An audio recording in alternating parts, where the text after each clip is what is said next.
There's a correlation between neurodivergence and emotional abuse. Yeah, because some of what can happen, especially once autistic guys go into therapy, they learn the therapy language and then they start scripting the True. therapy language. And it's like, okay, well, I heard these words in therapy. I hear you. I Mm. understand you feel this and that you need this for me and that isn't okay. Hello, welcome to another episode of Mad in Love, the podcast where we delve into the complexities of relationships. Today we have a special guest, Dr. Stephanie Holmes, joining us to discuss the correlation. Oh, this is going to be good, between autism, neurodivergence, and emotionally abusive traits within relationships. Dr. Holmes, welcome. We really appreciate you being here. And my goodness, I've got so many questions about what is neurodivergence. It's all over. All my colleagues are talking about it, and I'm reading about it, and I hadn't heard about it for the longest time. Anyway, welcome. Tell us about your journey and background into psychology and counseling, especially with this focus on. And please do define for me and our listeners and viewers, what in the world are we talking about when we talk about neurodivergence? I don't even know if I can say it right. Neurodivergence. Dr. Holmes, welcome. Tell us about yourself and your journey into this field. Okay, so I started out, I was in school in the 1990s working on my master's in counseling because I wanted to work with Christian marriage, Christian family. I really felt called to the church. So we're talking, 25 years ago, the church was really struggling with understanding there's more going on than spiritual problems. There's mental health and there's relationship issues, there's abuse in marriage. So I really felt like called to marriage and family in a Christian setting. So I'm kind of minding my own business, getting licensed as a professional counselor, starting my practice as we do once we get that license. And in 2005, 2006, my eldest daughter was diagnosed with what was then called Aspergers syndrome, which is now rolled into autism spectrum.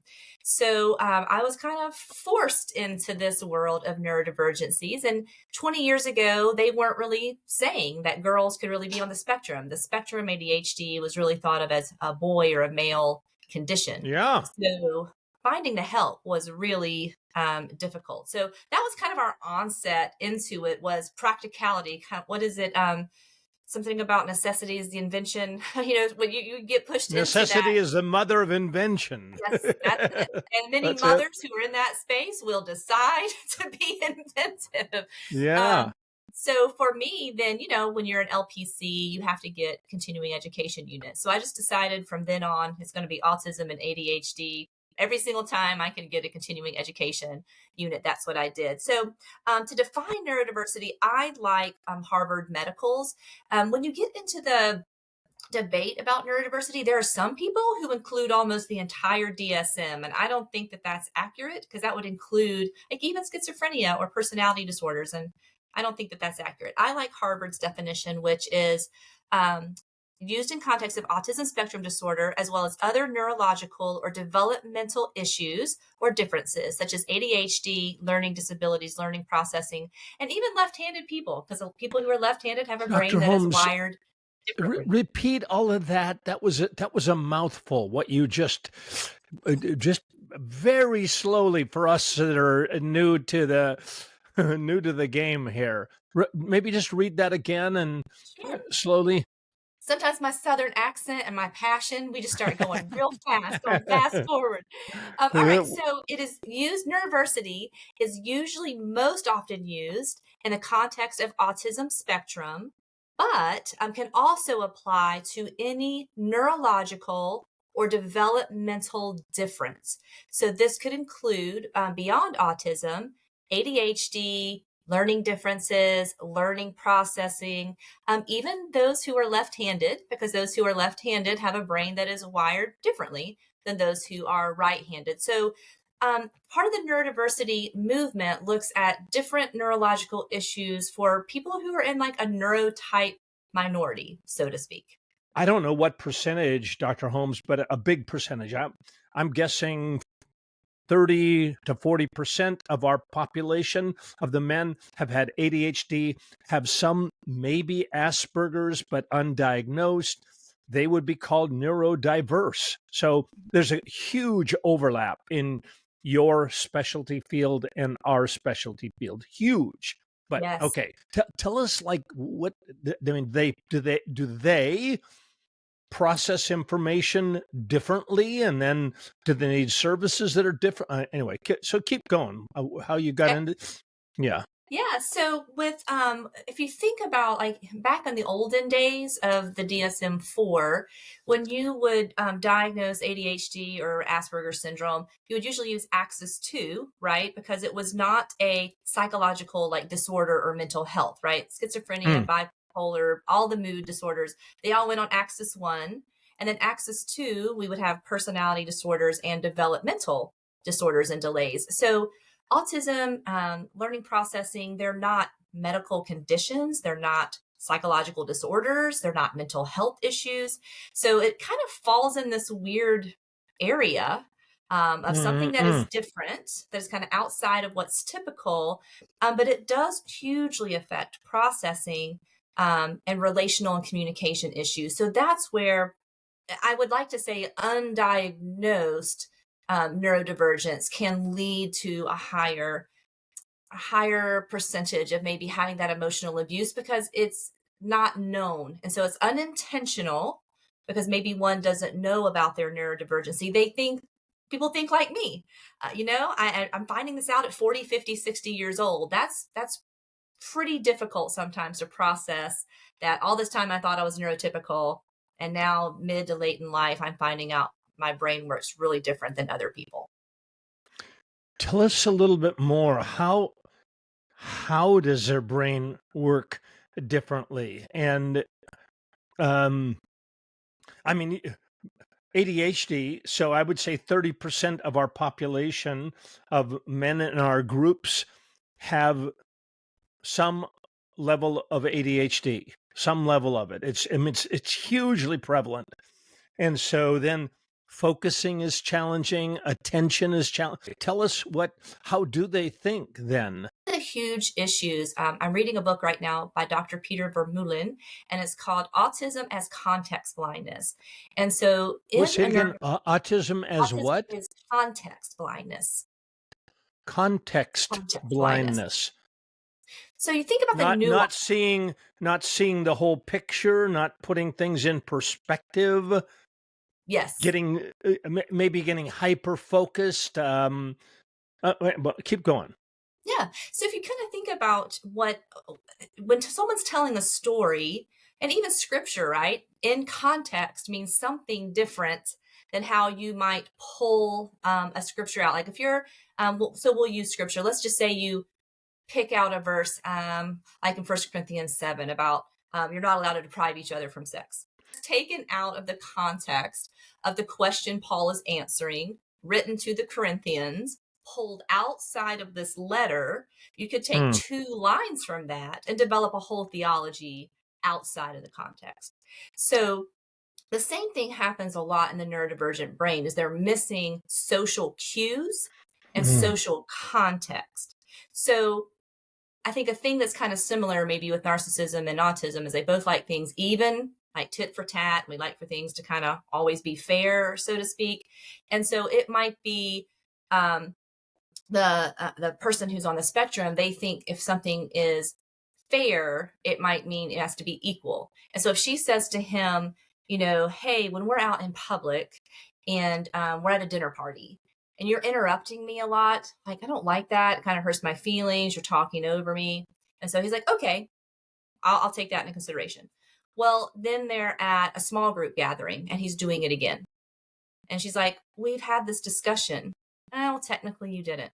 Technically you said, when we're at a dinner party and you're doing this, this is a problem for me. Now, what she meant was in any social context where people are gathered and you interrupt me or talk over me, that's going to be a problem for me. An autistic person can't always generalize over from one situation to another. So the rule was a social gathering, social dinner. And now it's small group or at church or when family's over. The context is really the same, is when we are in a group of more than just you and I and we are talking, please do not talk over me. But not seeing that context, sometimes getting too rule focused or too hyper focused. Oh, literally, she said in dinner parties.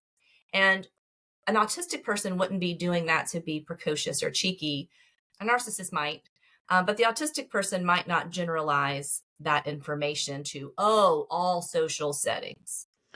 That is such a fascinating example that you just gave. Is that the same thing as when the woman in this couples counseling session, she says, you never listen to me. You just don't listen to me. And he goes, wait a minute. That come on. I just listened to you. I did just listen. You can't say that you never listened to me. I just did, didn't I? You just said, I never listened to you. I just listened to you. That proves a point. You're wrong. Is that the kind of, and I'm going like, I cannot believe we're having a session and he'll do that again and again and again, take something literally and miss the, we work day and night on learning empathy or what is alive in this person. So I will look to him and say, wait, what is she really trying to say? But I have to work so hard, Dr. Holmes, with some people to step back and put things in. Is that the same thing Yes. is that? Yeah. So if you think about language, there's figurative language and there's the literal language and there's the dictionary definition of this word. And so in my setting, when I'm working with a neurotypical and a neurodivergent person, the use of language is very, very different. It is very pragmatic. It is to be precise. It Oh is my. black and white with a very literal meaning for the neurodivergent person. And we neurotypicals, we read between the lines. We can get some context. If someone Yep. says, I'm tired or I'm exhausted, that doesn't necessarily mean they're going to bed right now. It's just I'm making a statement that I'm really tired and exhausted right now. The nurse department say, well, then go to bed. Like, why are you still up? So it's like, I'm making a bid for attention. Maybe I need help with what I'm doing. I'm so exhausted. So if neurotypicals use a less precise language, neurodivergent people use a very precise language. So I call them word wraps. So it'll be like listen versus heard versus paying attention. Okay, we're going to have to do a word study right now on what is listening, what is hearing. You did physically hear what she said, but listening means you heard the meaning and you're going to apply and do something if you listened. And that can be a word wrap round and round and round and round. I am listening. I passed a hearing test. They said there's nothing wrong with my hearing. It's like, yes, but your listening skills, not so great. Not so great. We've got a lot of women listening to this, Dr. Holmes, who are saying, and I'd love for you to respond to this, they're saying, this is exhausting. This is exhausting. I didn't sign up for this. To learn how to say to him, the dee, the da, so that he will get the dot, the d. I didn't sign up for this. This is driving me crazy. What do you Yes. say to her? True. Yes, yes, Absolutely. yes, we're with you. correct. We're with you. We have to take that even I a mean, little maybe bit. that is what we say to her. We're with you. Yes, This is it is. exhausting stuff. Yeah. I mean, But sometimes I'm exhausted maybe after a session. maybe So, it helps though to say, I mean, because here's another thing she says, and you can respond to both of these. One is, this is exhausting, Dr. Holmes. It's exhausting. And the second thing, well, she would say a lot more, but she would also add this. He's trying to do this. This is intentional. It doesn't have to, when I say you're not listening, I don't want you to pick apart. So she would say, he's messing with me. This is oppositional. This is a This is oppositional defiant disorder in an adult. All right. What do you say to that? All of that. Okay. Well, let's start with exhausting. Yes. Everything is Yeah. exhausting because every interaction, if you just think about how you live together as a couple, and if you have children, you've got to talk about logistics. You've got to talk about finances. You have a plan for the day. Kids have to go there. Kids have to go hither, thither, and yon. You have church. You have all this thing, and all of that revolves around social communication. And that is one of the challenges of both autism and ADHD is this kind of social communication. They are wired more for pragmatics and semantics. I call them like the Nazi police, or the grammar police, or the grammar Nazis, because they are paying attention to that very literal language. I mean, I certainly Yeah. coach my women. Don't use superlatives. Don't say always. Don't say never. It's like making his brain go, back in 1992, I actually Right. I did. So it's not never or always. So we can help a little bit by not using the superlatives. But so Yeah. this kind of word wrap stuff happens all the time. I mean, so much, Dr. Hawkins, and some research that I'm doing, qualitative, and I was interviewing 20 women. 18 of the 20 women have autoimmune issues or leaky gut or fibromyalgia. So the amount of stress from doing this, and specifically when it's undiagnosed and unknown for years and years and years and years, the older the couple is before they find this out, the years that this has been building up, and the likelihood they have a neurodivergent child too, in the family system. I want to pause there. You may or may not know this.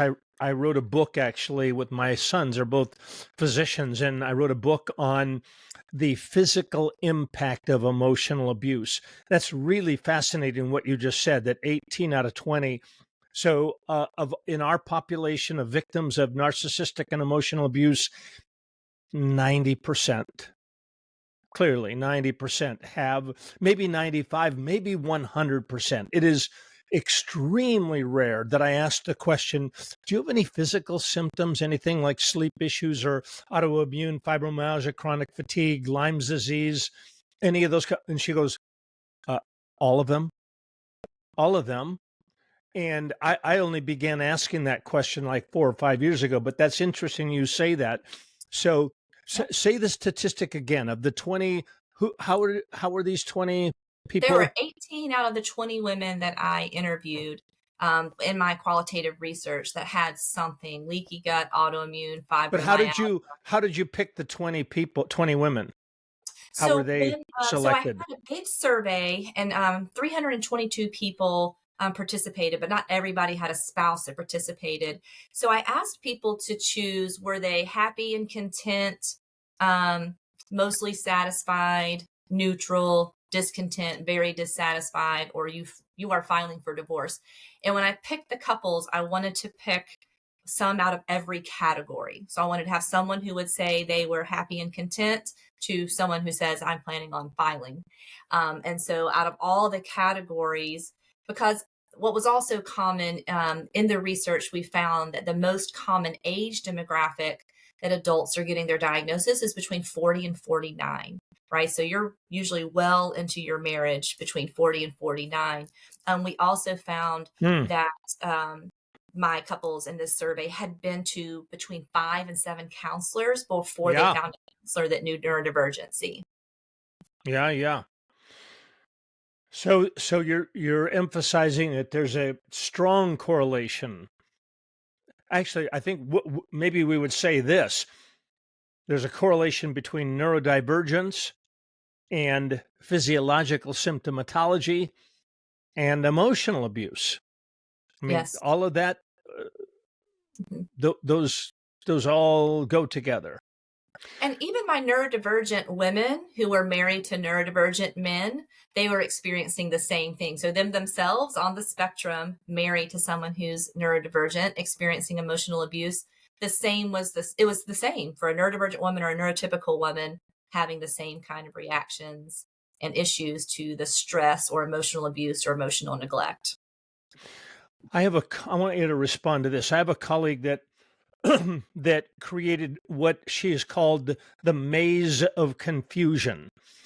What that means, and she just literally drew this maze.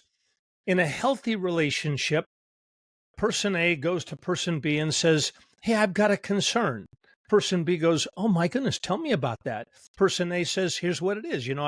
I want you to be careful about interrupting me," and da da da da da da. And person B goes, "Oh my goodness, yeah, oh absolutely." And I've done that, and I'm going to be really careful about that. In emotionally abusive relationships, you can tell where I'm going with this, and I wonder if it happens with neurodiverse individuals as well. Person A goes to person B, "Hey, I've got a concern." Wait a minute. No, wait, no, I didn't do that. No, you did. Actually, it wasn't. I only did that one, that, did that, did it, did it, did it. And you have this cloud of confusion that is phenomenally frustrating.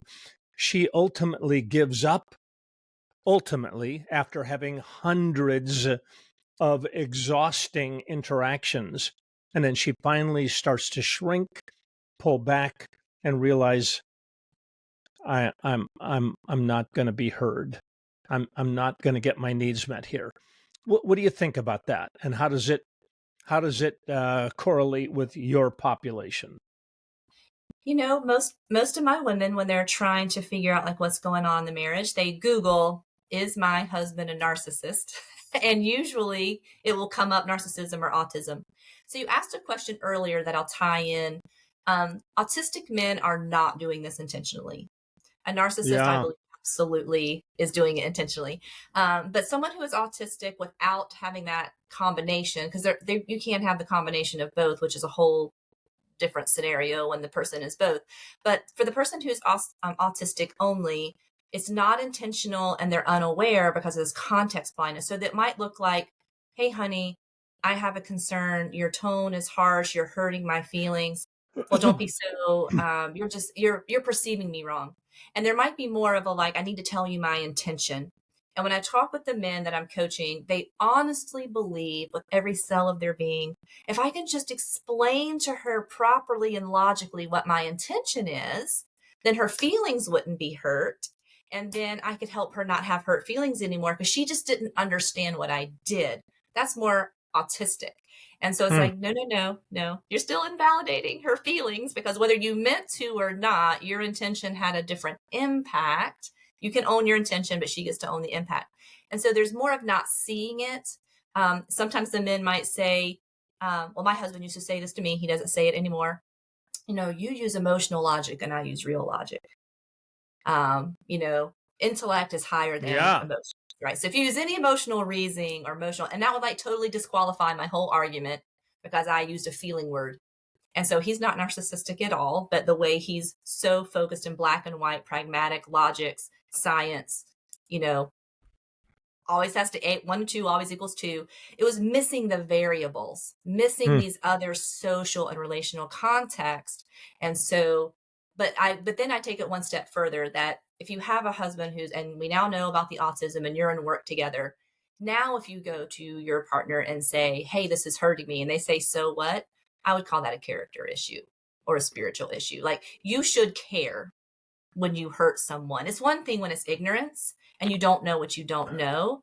But now that I know and I'm choosing not to do anything, whether it's autism or narcissism, I think that's a character or a spiritual concern. Good insight. What Tell us some more. What kinds of interventions, therapeutic approaches are you using with neurodiverse? By the way, it's typically one partner of the dyad, correct? That is neurodiverse typically. It could be one or both. We're actually finding, one of my colleagues is kind of doing some work, and she's finding a lot of ADHD women are finding attraction to an autistic or Asperger man. So there's probably some more work that needs to be studied there. Okay. Um, the most common is a neurotypical woman or maybe an ADHD woman with an autistic man. But of course, autism, I have a daughter on the spectrum. So, of course, autism and ADHD can be for the female. But then we're also, both parties could be autistic, both parties Hmm. could be neurodiverse. And so there's Okay. little differences and nuances Hmm. between who is what. I find the most abusive dyad is a Christian autistic man. who believes they are head of the household, where that means Oh final boy. authority. Final authority, my word. And this is how it was described to me by an autistic Christian man. I asked him, I said, like, what is your marriage theology? And he's like, we're complementarian. I was like, okay, define for me, what does complementarian mean? And he said, I'm 51% and she's 49%. So, we're equal except for when it's making a decision. I was like, okay, well, that sounds okay. Talk that out a little bit more. Well, as we talked it out a little bit more with his autistic thinking, he said, well, I'm always 51%. So her 49% never matters. I really need to never ask her opinion, do I? And I was like, wait, time out, roll it back. That is not where we were going with that. But that's a logical, like based on a spiritual doctrine taken to its most black and white degree. If I'm 51%, then 49% doesn't matter. I'm always the tying vote. Ergo ipso, I'm the most logical one. Whatever I say goes. That is a lot of what I see in some of my couples. Oh my goodness. So much of what you just said is just scary, scary stuff.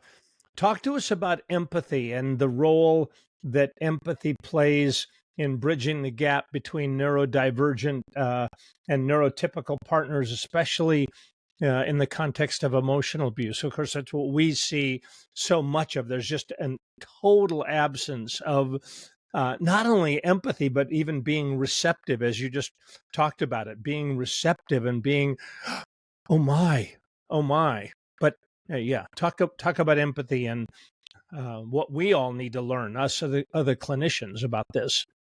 So people used to say that people on the spectrum did not have empathy or lack empathy, and that is not true. Yeah. What is different is how they show empathy. So a couple of things in this area, because this is where I usually get the most nasty feedback from those in the neurodivergent sector. So I'm going to try to keep to the research that has come out. But Okay. one thing we know about empathy is it's based on mirror neurons in our brains, right? So we're sitting with someone, they're talking to us. We don't necessarily, for a neurotypical, I don't have to have experienced a pet dying to know a pet dying would be sad. For someone's on the spectrum, if they haven't experienced that before, they don't have a well to draw on to be that level of empathetic. But usually there's a sympathy there, but they don't know what to do. So there's like cognitive affective, there's cognitive empathy and affective empathy. Most of the time, cognitive empathy is there, unless they also have narcissism. But if they're just autistic, it's like, okay, my wife just told me this really hard thing. And 2 days ago, she said she was really upset that the grass wasn't mowed. I know. I'll go mow the grass, and that will help my wife. Now, that might seem like, what? How did you get those two things? But my wife is experiencing something. I don't know how to offer her emotional support, but she did mention the grass need to be mowed. I can do that. That makes logical sense. Now, the wife is now just standing there in the kitchen going, what on earth does he think mowing the grass has anything to do with the big thing that I just told him? But he's trying to solve a problem. He's trying to do something that's task oriented. So there might not be that really giving up emotional support that she needs, but it's not like a total lack of empathy, like too bad, so bad, suck it up, buttercup. So I don't know what to do. I want to take us down a slightly related path to what you just said. This has happened. What I'm about to describe has happened in my experience so many times. It happens often. And here it is. She's crying and she is talking about how him stonewalling, whatever. He's done something that's egregious. And she's crying and she's really upset. And I'm going to exaggerate here to make a point. And he goes, yeah, I can really hear how when I pulled away from you, that was really hurtful to you. Do you feel like I'm hearing you? No. I mean, it was a horrible experience. Oh, I understand that it was a horrible experience, and I'm really sorry that you're having a horrible experience, and I'm going to be careful not to do it again. And I look at her and go, do you feel heard now? Not at all. None. And he goes, not at all. I just quoted her exactly. I hear that she doesn't like it. I know now he's getting upset. Now he's angry. And she's saying, you haven't captured my, and I'm with her on this, by the way. I'm not, um, she does not. So to use spiritual language, Dr. Holmes, she says, I don't experience his godly sorrow. He doesn't appear sorrowful. He's got the cognitive empathy, what clinicians would call cognitive empathy. He can cite back exactly what she said, but he's not moved. You talk about mirror neurons. I'm not sure. Are they really pointing down? yeah, are they pointing? Do we need to? And then he gets upset with me when I look at him and say, we need to work on really experiencing what she is experiencing, feeling what she is feeling, and being able to convey it to her. This happens in 90% of the couples that I initially work with. Speak to that. Speak to what some would call compassionate empathy or affective empathy. It's missing in Yeah. a lot of men, not just neurodivergent men, by the way, lots of men. Talk to us about that. I learned about this with my daughter when she's 8 or 9 years old. After her diagnosis, her school, there's a whole book about what happened with her in school, but she's would speak very directly or harshly to teachers, to her sister, to whatever, just a very direct speech. And I thought I was using a good old verse in the, do unto others as you would have them do unto you, right? The golden rule. I was constantly saying, Sydney, the golden rule, treat others the way you want to be treated. And she looked at me one day and said, I am. I was like, oh, we can't use that anymore. That doesn't apply. And as I would learn and, speak to other men, it's like, well, if she were to say that exact same thing to me, it wouldn't hurt me. If she used those same words that I just used and said those back to me, I would feel nothing about it. I wouldn't have my feelings hurt. I wouldn't feel offended. So there's that disconnect because well, fine, speak to me that way. You can say that same thing to me. It doesn't hurt my feelings. In fact, I'll role model it for you, how it doesn't hurt my feelings. So the logical piece is you're just being too sensitive, or you just took what I said wrong, or I've never felt that before, so I don't Yeah. have anything. The guys would say to me, I would feel like I'm acting if I tried I hear to that all the time. say All the something. time. I feel like I'm acting. Like, okay, you want me just to cry, Dr. Hawkins? Yeah, I kind of do, actually. That's what I kind of do want. My favorite are the over spiritualizers. They're like, what do you want me to do? Rip my clothes and put ash upon my head? That's my favorite. Sort of, kind of, something like that. Yeah. David danced in the street naked and cried naked. So I don't know. Yeah, that'll be a start. That would be a start. Let's go with that. Let's rip your clothes off and sackcloth and ash. Yeah. Yeah, let's do that. So maybe you said this. What do we do in a situation like that where he's got cognitive empathy and not affective empathy, that she's not feeling his compassion and he's actually not giving it very well? Yeah, because some of what can happen, especially once autistic guys go into therapy, they learn the therapy language and then they start scripting the True. therapy language. So I hear it and I know these are the words now I'm supposed to say, right? Because they're looking for the rule. They're looking for the guideline. They're looking for the magic formula to make my wife stop crying or to make my wife, calm down. And it's like, okay, well, I heard these words in therapy. I hear you. I understand you feel this and that you need this for me and that isn't okay. And I'm sorry. Okay. So I would get Stephanie or Dr. Holmes. I apologize. I apologize. She just won't accept me. She won't accept my apology and she won't forgive me. And it's like, okay, well, these are all not the same thing. I'm not sure that was a true apology because sometimes I'm sorry means please shut up and stop talking. Yeah, totally. I don't feel connecting or supportive at all. It's like, okay, fine, whatever. I'm sorry. That's not that godly sorrow. Like when you do, and I do believe that autistic people can feel godly sorrow. People on the spectrum know right from wrong. And if you have sinned, should feel repentance. But the issue is, I don't, if I'm this guy that you're talking about, I don't think I've sinned against you. I think Hmm. you're just viewing me through a wrong lens, or I think you just don't understand my intention, right? So we're kind of back to this logic puzzle. Just let me explain to you that's not what I meant, and then your feelings wouldn't be hurt because I don't know what to do to make you stop crying. I'll never forget early in marriage before we knew my husband was on this spectrum, but something had happened like terrible at work. I was falsely accused of something horrible.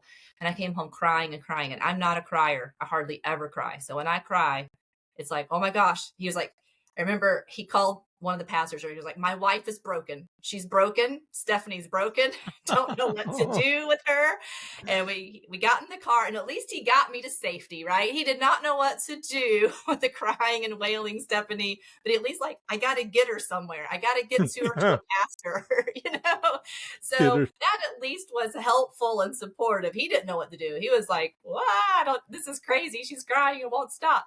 Um, but at Hmm. least his empathy got me to someone who could support me. And so at the time, that was helpful. We didn't know he was autistic. I was just thinking, why am I being put into a car and taken to church?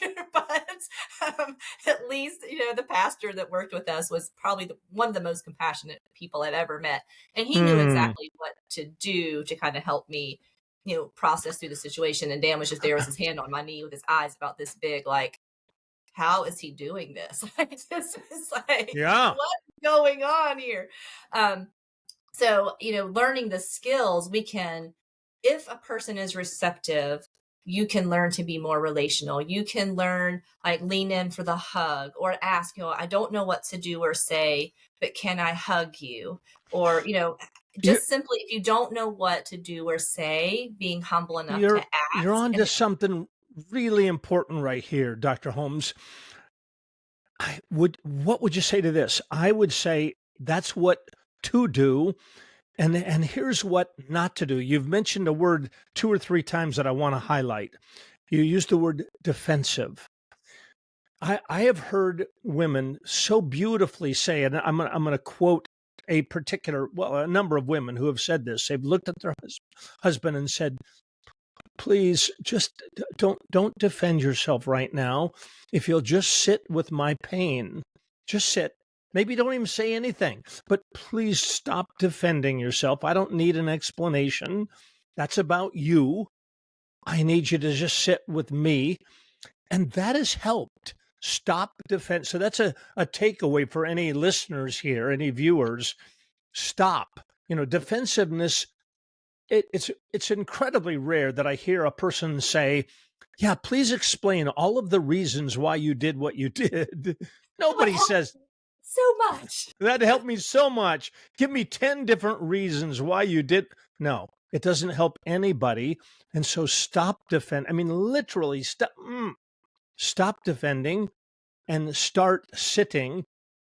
So anyway, we got just a couple of minutes. What are your thoughts about that? And then we'll That's exactly what's happened. I want to geek out a little bit with some brain science if I can.